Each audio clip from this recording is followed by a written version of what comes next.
19/1/2025 16 वाजता दरम्यान यातील फिर्यादी संजीवनी प्रभाकर देशमुख वय 81 वर्ष राहणार धरमपेठ नागपूर या आपल्या घरी हजर असताना त्या दरम्यान अज्ञात इसम त्याने त्याच्या घरी प्रवेश केला आणि तुमच्या घरामध्ये नितनवरे हे राहतात का, ते घरी आहेत का असं विचारणा करून त्यांनी म्हटलं की बाबा हा नितनवऱ्याचं घर नाही आहे. तेव्हा आतमध्ये घुसला आणि त्या म्हाताऱ्या आजीबाईला थांबवून तिला धमकी देऊन तिचा तोंड दाबून तिच्या गळ्यामध्ये असलेलं जवळपास 15 ग्रॅमच्या सोन्याची चैन हिसकावून घेतली आणि तिथून पसार झाला. या फिर्यादीने आमच्याकडे तक्रार दाखल केली घटनेची.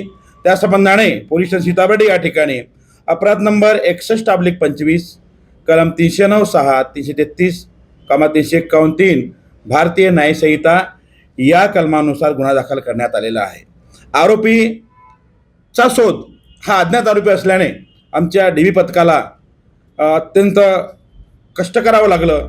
त्यांनी आरोपीच्या शोधकामी शहरातील विविध फुटेज चेक केले. त्या फुटेजच्या आधारे आरोपी हा निष्पन्न केलेला आहे. सागर सुरेंद्र तिवारी वय 20 वर्ष राहणार प्लॉट नंबर 8 आटाचक्कीजवळ प्रभूनगर जैताळा नागपूर हा आरोपी असल्याचे निष्पन्न झाले. त्यानंतर आमचे DB पथक आहे, PSI शेरकर आहेत, SC मुंडे आहेत, SC वालदे आहेत आणि पोसी प्रशांत भोयर, पोसी चेतन शिंदे या पथकाने अतिशय परिश्रम घेऊन कसोशीने अगदी तात्काळ त्याच तारखेला आरोपीला अटक केलेला आहे. आरोपीकडून गुन्ह्यात चोरी गेलेला मुद्देमाल 6 ग्रॅम दागिने चैन 30,000 रुपये हे जप्त केलेले आहे. विशेषतः असं की जेव्हा घटना घडली, घटनेच्या वेळी जेव्हा तो पळत सुटला तेव्हा जी काही 10 ग्रॅम जी चैन आहे ती घटनास्थळावर आम्ही जेव्हा सर्चिंग केलं त्या ठिकाणी ते मिळून आलेली आहे आणि ही 6 ग्रॅम चैन तो चोरी घेऊन पसार झालेला होता. आरोपीकडून त्यांनी गुन्ह्यात वापरलेली दुचाकी हस्तगत करण्यात आलेली आहे. सध्या आरोपी PCR मध्ये आहे.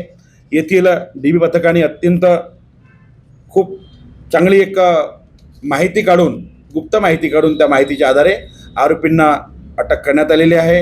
हे कार्य आमच्या परिमंडळ 2चे श्री राहुल मदने सर यांच्या मार्गदर्शनाखाली श्री नंदनवार सर आणि आमच्या शहरातील माननीय पोलीस आयुक्त सिंगल सर यांच्या मार्गदर्शनानुसार हा तपास आम्ही केला आणि यामध्ये असा गंभीर गुन्हा आमच्या पथकाने उघडकीस आणलेला आहे.